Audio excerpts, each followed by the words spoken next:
Je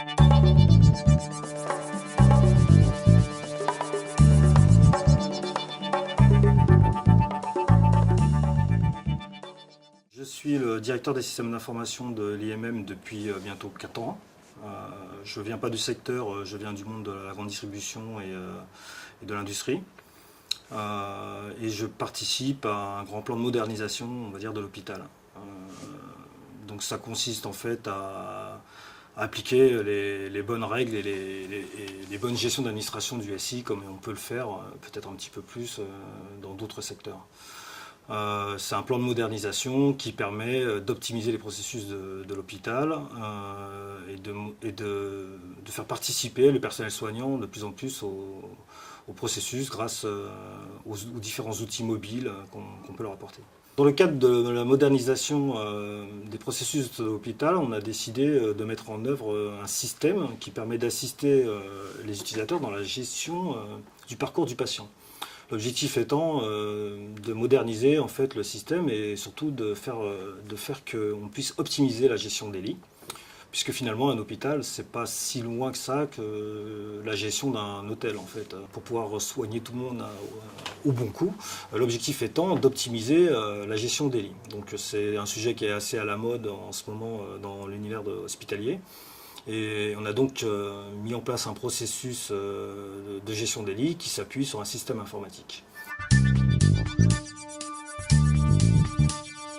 Alors, lorsqu'on a cherché un outil sur le marché pour pouvoir gérer ces lits, on n'a pas réussi à trouver vraiment notre bonheur par rapport aux contraintes que l'on avait au niveau organisationnel dans l'hôpital. Donc on a décidé quelque part de mettre en place l'organisation avec des outils simples au départ, qui étaient plutôt un fichier Excel, des fiches, papier, etc., jusqu'à ce que tout le monde comprenne bien son rôle dans la gestion des lits. Et en parallèle, on a développé un outil en interne, sur la base d'un outil qu'on avait déjà, avec une technologie web, pour pouvoir en fait bien coller aux besoins, sachant qu'il y avait une conduite du changement assez importante à mener sur ce projet. On a voulu assurer le fait que l'outil qu'on allait mettre à disposition des utilisateurs corresponde exactement à leurs besoins. Comme on n'a pas trouvé le progiciel, puisque moi en tant que DSI, j'ai plutôt tendance à promouvoir le progiciel, là le marché étant relativement pauvre en la matière, on a préféré créer un outil nous-mêmes. C'est pas qu'il n'existe pas des outils sur le marché avec une bonne gestion des lits, mais en règle générale, ce sont des suites de modules. Et pour que la gestion des lits fonctionne, il faut prendre aussi la gestion du dossier patient, la gestion de l'agenda, etc. Et c'est l'ensemble de tous les modules qui font que le module gestion des lits fonctionne. Comme on n'était pas prêt à changer tout de suite le logiciel pour avoir un outil de gestion des lits, c'est pourquoi on a fait le choix en fait, de le développer en interne. Il est possible qu'une fois que cette organisation qui date maintenant d'1 an soit véritablement rodée et optimisée, on recherche à nouveau sur le marché un progiciel qui permet de le gérer dans le futur.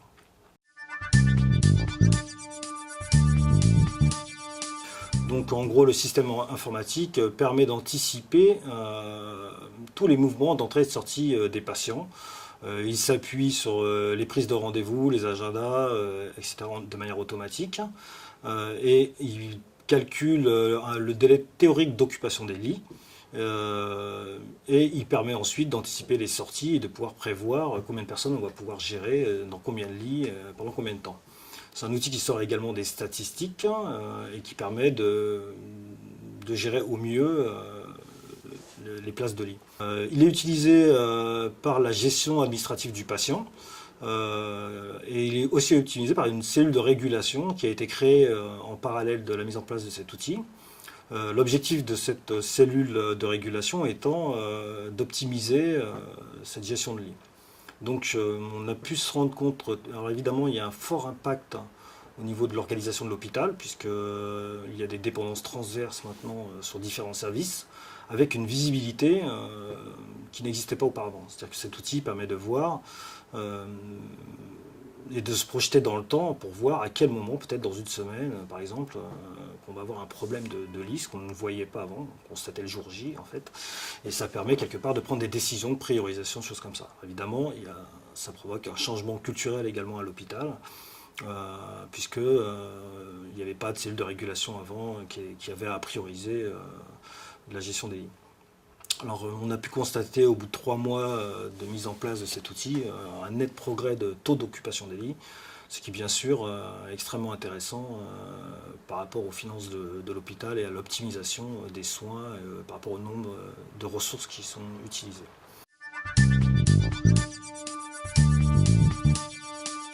L'outil a rencontré un grand succès. En fait, nous avons énormément de demandes d'amélioration, puisqu'en fait, maintenant, il y a des fiches papier, des choses comme ça qui circulent encore autour du parcours du patient.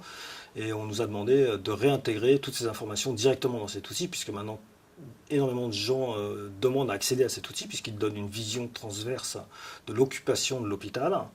Ce qui fait qu'on est en train de le faire évoluer pour que quelque part il devienne un espèce d'outil central maintenant et qui ne fera pas que de la gestion des lits et qui sera un petit peu au cœur du parcours du patient.